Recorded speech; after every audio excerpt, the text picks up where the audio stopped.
The ceiling was wrong. That was the first thing Celine Ibarra registered when consciousness found her.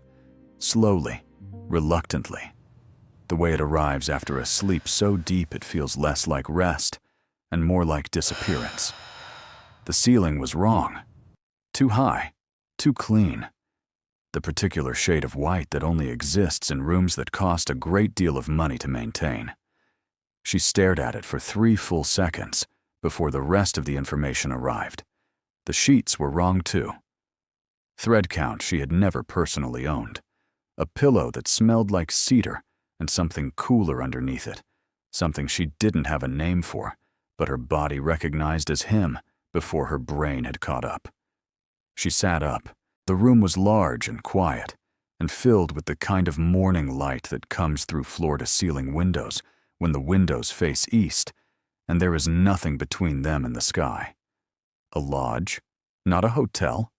The stillness was too complete for a hotel, too personal. Someone lived here, or kept this place, which in Seoul meant the same thing it always meant when a man of a certain kind kept a second address. She looked down at herself. Burgundy dress, gone. In its place, an oversized white shirt, crisp and expensive, buttoned to the collar with the sleeves rolled once at the wrist. Her own hands had not rolled those sleeves. She knew this because her hands were shaking slightly, and they had clearly been shaking for a while. "You're awake." The voice came from the chair by the window. She had not seen him because she had not looked there yet, because some part of her already knew he was there and was not ready. Han Tae-jin sat with one leg crossed over the other, jacket removed, shirt sleeves rolled to the elbow, watching her with an expression she had spent 11 months learning to read and still could not fully translate. His eyes were steady, his hands were still. He looked like a man who had been sitting in that chair for a very long time and had made his peace with it. Celine opened her mouth. "What did we?" she started. "Nothing happened," he said. Quietly, completely. She looked at him. He looked back. And the thing about the way he said it, the particular flatness of it, the lack of defensiveness, and the way it landed not like reassurance, but like a statement of fact that had cost him something to make true, told her 2 things at once. That it was the truth, and that it hadn't been without effort. She pressed her hand to her forehead and tried to locate the previous evening in the fog of her memory. Before we go any further, pause for a second and ask yourself honestly. If you woke up in your boss's bed, in your boss's shirt, with your boss sitting in a chair 3 feet away looking like that, what would you do? Drop it in the comments. Personally, I would resign, delete my email, change my name, and disappear to a different country. But Celine is braver than me. Let's see what she does. The Grand Hanel Hotel ballroom had looked exactly the way it always looked at the company's annual gala, like someone had taken the concept of money and made it architectural. Black marble floors, chandeliers that hung low enough to be intimate and high enough to be theatrical.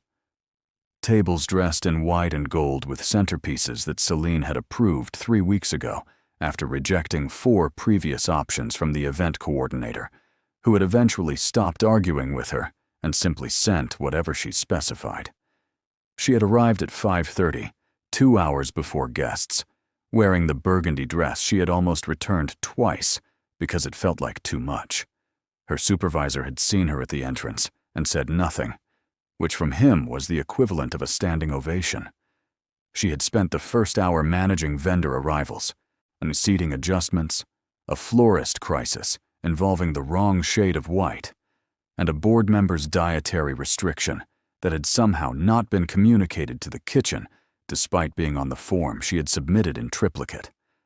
By 7:30, when the room was full and the music had found its rhythm and the first round of champagne had circulated, Celine had allowed herself exactly 1 glass and the specific satisfaction of watching something she had organized run flawlessly.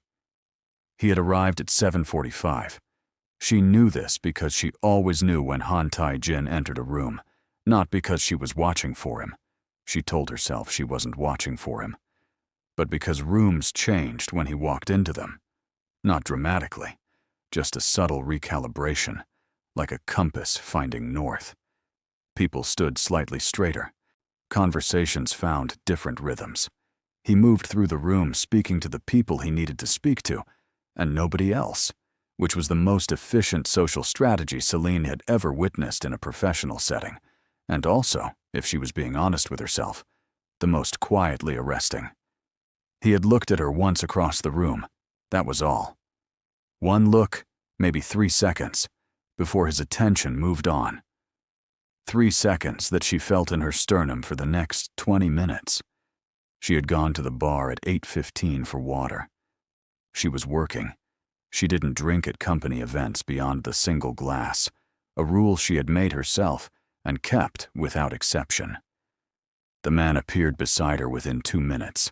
Tall, pleasant-faced, Korean, dressed well enough to belong in the room, but with something slightly off about the ease of it, done like a costume worn by someone who had practiced rather than lived it. He had introduced himself with a name she had already forgotten. He had been charming in the persistent way that flatters you before it concerns you, and she had been halfway through a polite but firm disengagement when the glass of water arrived, and she drank it without looking at it, because she was distracted and tired and had been on her feet for 3 hours. 20 minutes after that, the room had started to tilt. Not dramatically at first, just a softness at the edges of things, a slight delay between what she saw and what she registered. She had thought she was simply exhausted. 3 days of gala preparation had compressed her sleep and her meals into whatever fit between tasks. She had reached for the bar with one hand to steady herself and reached for her phone with the other to find Tae-jin's number, and her fingers had moved across the screen with a slowness that frightened her. And she had thought, with the last, fully coherent thought she would have for several hours. Something is wrong. She never sent the message. What she didn't know, what she would only learn the next morning, sitting in that lodge with her hands shaking and the expensive sheets bunched in her fists, was that Han Tae-jin had been watching the man at the bar since the moment he approached her. Not because he was possessive, not because he monitored his employees, but because he had learned, in the particular school that his life constituted, to read rooms the way other people read text, for subtext, for wrongness, and for the specific quality of attention that a predator pays to a target when it thinks it is unobserved. The man had that quality. Tae-jin had clocked it from across the ballroom and had made the decision to watch rather than intervene, because Selena was a grown woman at a professional event, and he was her employer, and the distance between those two facts had always been, for him, a line he did not cross. Then he had seen her hand grip the bar. He was across the room in under 30 seconds. What he said to the man, quietly, briefly, close enough that no one else heard, had made the man leave the building entirely and not come back. What he did after that was get Selena out of the ballroom, through a side exit, into a car, without making it a scene. She was conscious enough to be confused and not conscious enough to give him her address. So he had taken her to the lodge because it was 12 minutes away, and his apartment was 40, and he was not willing to be in a car with her for 40 minutes in the state she was in. He had changed her out of the dress himself, eyes averted, movements clinical, because the alternative was leaving her in formal wear for 8 hours, and he was not going to do that. He had put his own shirt on her because it was the closest available thing. He had sat in the chair by the window, and he had not slept. Celine learned all of this in the lodge the next morning, delivered in the same plain, unhurried tone he used for everything. Quarterly projections, scheduling conflicts, and apparently the account of how he had saved her from something she still couldn't fully look at directly. She had listened to the whole thing, and then She had been furious. "You should have called someone," she said. Her voice was steady in the way that voices are steady when the alternative is falling apart, and falling apart is not an option. "A female colleague. Anyone. You can't just—" She stopped. Started again. "I woke up in your shirt, Tae-jin." It was the first time she had used his name without the honorific. Neither of them acknowledged it. "There was no time to locate a female colleague," he said. "You were losing consciousness in a hotel corridor. You could have called an ambulance." I considered it. The substance used was not at a level requiring medical intervention. Taking you to a hospital would have created a record, and a scene, and questions you would have had to answer publicly by morning. He paused. "I made a decision. I understand if you disagree with it." She wanted to stay angry. But anger was clean and simple and required nothing from her. But the clarity of what he had done, the calculation of it, the care underneath the calculation, the chair by the window, the 12-minute drive instead of the 40, the shirt, kept interrupting the anger with something she had no professional category for. "I need to go home," she said. "The car is ready when you are." She stood up, found that her legs were operational, and walked to the door without looking at him again. At the threshold, she stopped. She did not turn around. "Thank you," she said, quietly, to the door. She left without hearing his response. She spent the entire car ride home staring out the window and trying to decide what the expression on his face had meant when she said it. If you are watching this, and you have ever had to say thank you to someone you were trying very hard not to feel anything about, you know exactly what Celine is dealing with right now. And if this story is already sitting somewhere in your chest, go ahead and subscribe. Hit that button right now. Because what happens next in this office is going to make you forget you have things to do today. Monday morning arrived the way Monday mornings arrive after weekends that have rearranged something in you. Too fast, too bright, with the specific cruelty of requiring you to appear unchanged. Celine appeared unchanged. She wore her most professional outfit, dark trousers, a structured blazer, natural hair pinned back with the precision of a woman who understands that appearance is a form of argument. She had stood in front of her mirror for longer than usual, not out of vanity, but out of the need to look like someone who had not spent Sunday staring at the ceiling, replaying a man's voice, saying nothing happened in a tone that contained everything. She had applied her lipstick twice. The second application was steadier than the first. She counted that as a victory and left the apartment. She arrived 7 minutes before her usual time, which was already 15 minutes before anyone else's usual time, and she sat at her desk and opened her laptop and began working with the focused intensity of a woman who has decided that competence is the best available armor and has worn that armor so long she has forgotten it is armor at all. He arrived at 8 exactly. He always arrived at 8 exactly. She had set her internal clock by it for 11 months without acknowledging that she had done so. He passed her desk on the way to his office. She did not look up. He did not stop. But in her peripheral vision she saw him pause. Just briefly. Half a second. The smallest possible unit of hesitation before his door closed behind him. She kept her eyes on her screen. Her typing did not change rhythm. She was very proud of herself for approximately 4 minutes. And then she exhaled slowly and let her shoulders drop half an inch, and admitted to no one that the half second had mattered. By 9 o'clock, she had noticed the first thing. Her calendar had been adjusted. 3 late evening meetings that had been scheduled for the following week had been quietly moved to afternoon slots. She had not requested this. His schedule had accommodated it without conversation, without announcement, without any mechanism that she could point to and classify. She stared at the adjustment for a long moment, and then kept working, because examining it too closely felt like touching something that might not survive examination. By 11, she had noticed the second thing.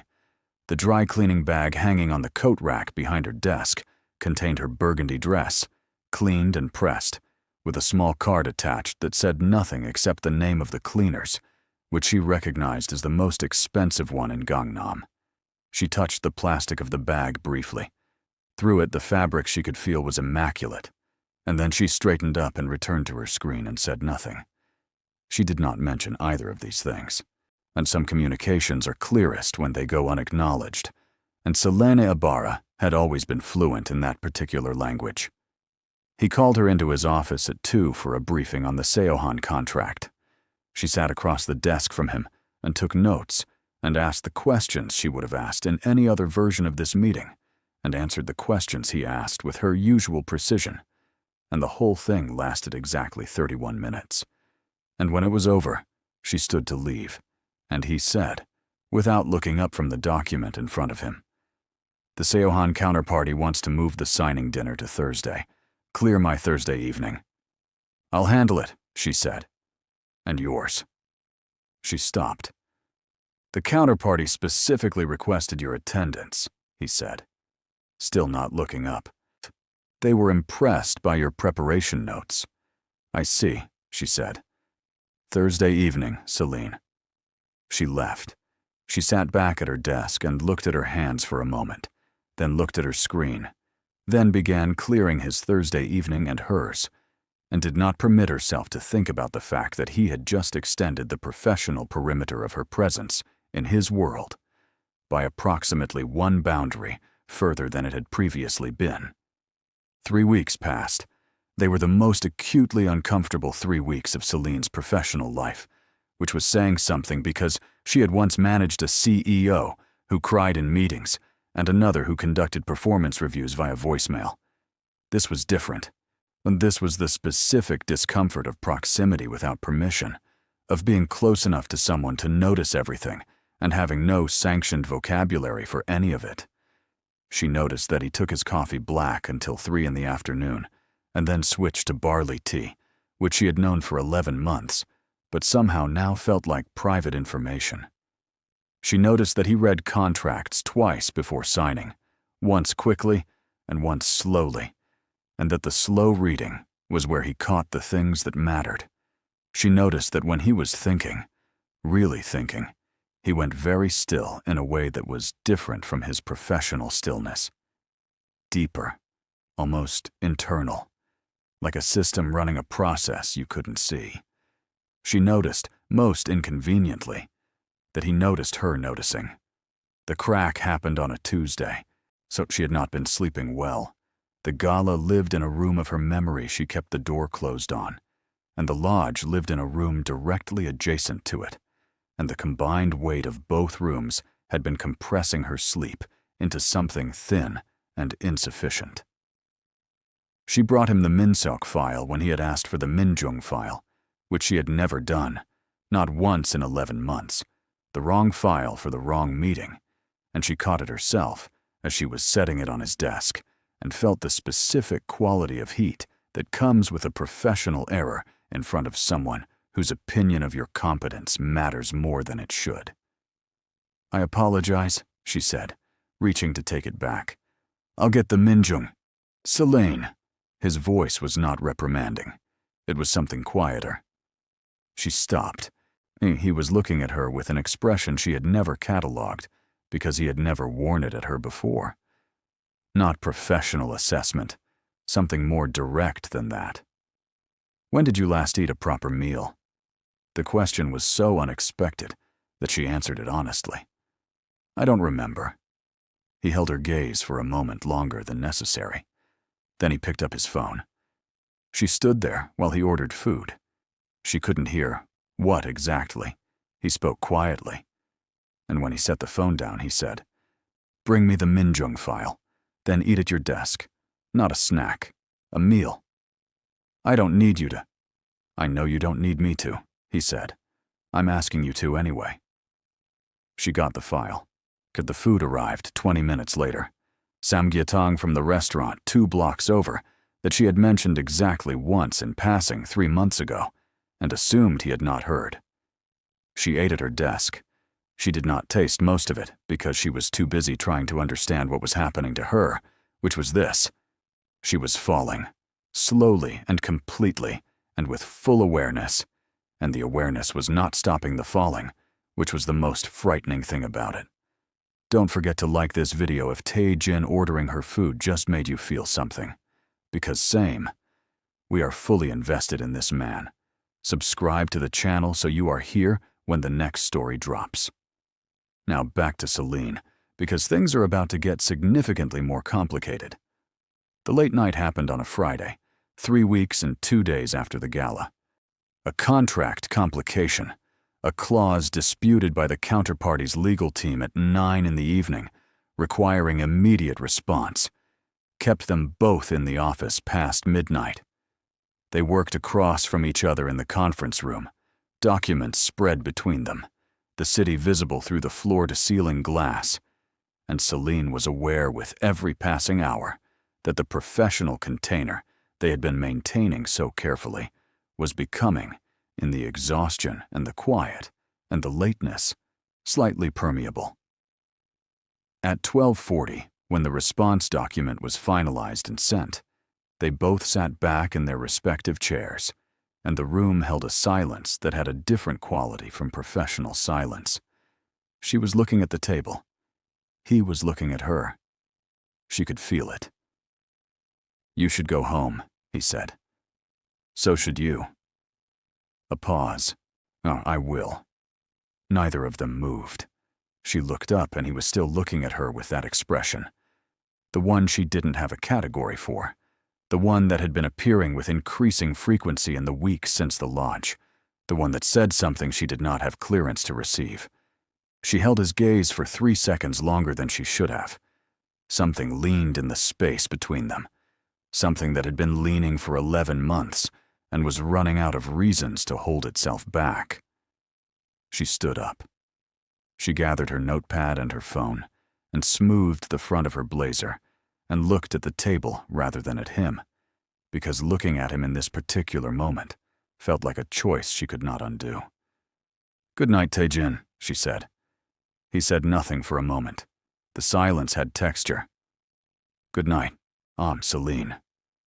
She walked out of the conference room and collected her coat and bag and took the elevator down and stood on the pavement outside the building in the cold Seoul night and put her hand on her own sternum, directly over the place where the leaning feeling lived, and breathed. In, out, again. The city moved around her indifferently. Taxis, pedestrians, a couple arguing quietly at the crosswalk, the whole machinery of other people's lives continuing on schedule. She was 31 years old, and she was standing outside her office building at 12:50 in the morning, pressing her hand to her own chest, like she could hold something in place by force. She could not. She had known that for weeks.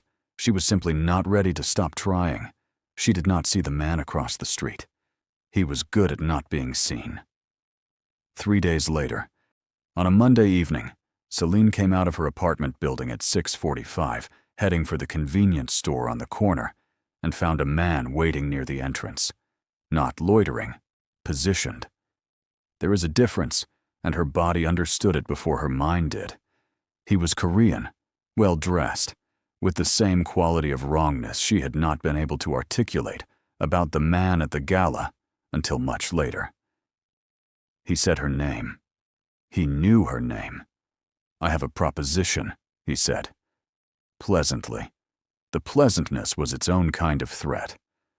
"On behalf of someone interested in the Seohan negotiation, your employer keeps certain documents in the pre-signature stage that would be worth a great deal to the right party." He named a figure. It had 6 zeros. "All we need is access. You have access." Celine looked at him. "No," she said. You should think about it." "I have thought about it," she said. "The answer is no. This conversation is over." She went back inside her building, took the elevator upstairs, sat on her couch, and pressed both hands flat on her knees, and made herself breathe slowly and evenly for 60 seconds. Then she picked up her phone and called Han Tae-jin.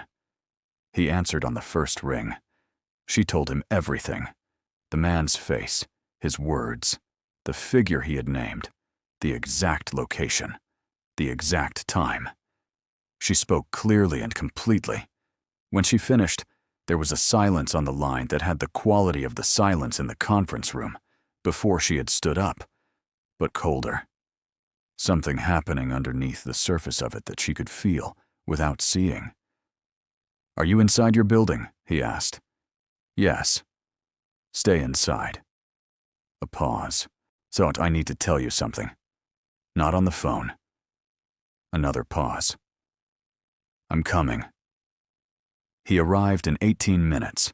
She let him in, and he stood in her living room, the first time he had ever been in her apartment, which under different circumstances she would have felt self-conscious about. But the expression on his face eliminated self-consciousness as the available option. He looked like a man preparing to pay a debt he had known was coming. "The man at the gala," he said. "He was not a random predator." Celine went very still. "He was sent." Tae-jin's voice was even. It was the evenness of enormous control applied to something that was not, underneath it, even at all. "I have known since the night it happened. The organization that sent him has been watching me for months. A dispute over a negotiation that predates your employment. They identified you as a point of access because of your proximity to me. The man tonight is from the same group." The silence in the apartment had weight. "You've known since the gala," she said. "Yes." "You've known for a month that I was targeted because of you." "Yes." "And you didn't tell me." He held her gaze. "I didn't tell you because I was managing it. Because I did not want to place the weight of my world on you. Because—" He stopped. Started again. Something shifted in his face, the professional surface of it moving aside, briefly, for what was underneath. "Because telling you would have required telling you other things that I did not have the right to say." Celine sat down on her couch, not because her legs gave out, because she needed to be lower to the ground while she processed what was happening. You had someone watching my building," she said. It wasn't a question. She had been half aware of it for 2 weeks without letting herself examine it, the same way she had not examined the calendar adjustments or the dry cleaning. "2 people," he said. "Every night since the gala." "Tae-jin." "I know." She looked at him, standing in her living room in his coat, which he had not removed because he had not been invited to stay. The most precise, controlled, unreadable man she had ever worked for, who had sat in a chair by a window all night rather than leave her alone in an unfamiliar place, who had moved her meetings to afternoons and sent her food from a restaurant she had mentioned once, and stood across from her in a conference room at 12:40, with something in his eyes that she had not permitted herself to name. "What are the other things?" she said. "The things you didn't have the right to say." He looked at her for a long moment. "You can walk away from this job," he said, "and I will ensure you are protected regardless.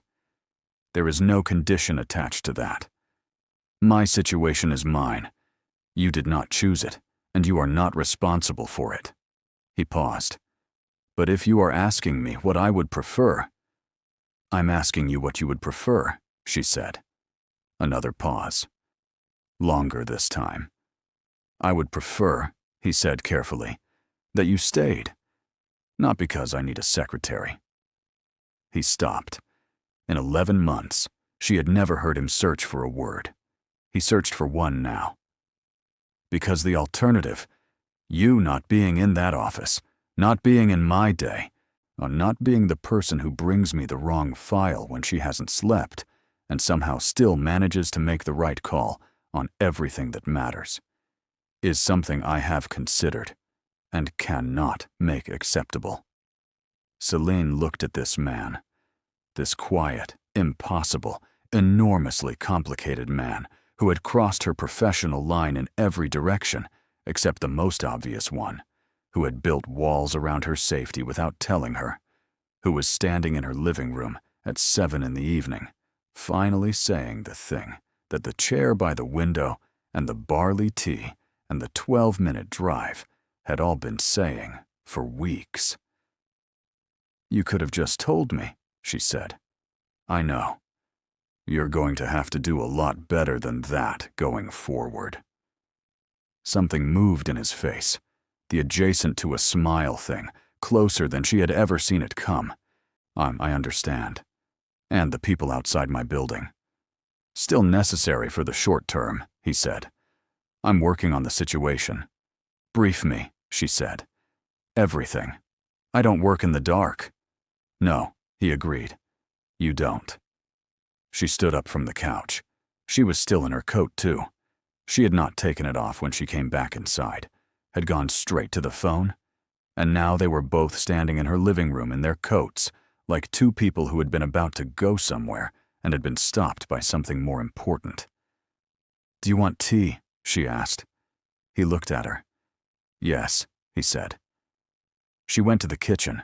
He took off his coat and sat on her couch, and the ordinariness of it, the coat, the couch, the tea, and the city going about its business 8 floors below them, was the most extraordinary thing that had happened all evening, which was saying something, given the evening. She brought 2 cups of barley tea. She sat on the other end of the couch. They sat in a silence that was not professional and not personal, but something new that did not yet have a name, and drank their tea. And outside the window, Seoul was all light and motion and life going on. And inside the apartment, something quiet and permanent had just arrived, and neither of them was in any hurry to examine it too closely yet. That was all right. They had time. If Tae-jin choosing to sit on that couch and drink barley tea instead of leaving just did something to your heart, then you already know why this channel exists. This is the kind of love story we tell here. Quiet, earned, complicated, and completely real. If you are new here, subscribe right now and turn on your notifications. Share this story with the woman in your life who deserves to be reminded that the right person stays, even when staying is the harder thing. Like this video so more people find it, and we will see you in the next one, because trust us, there is always a next one.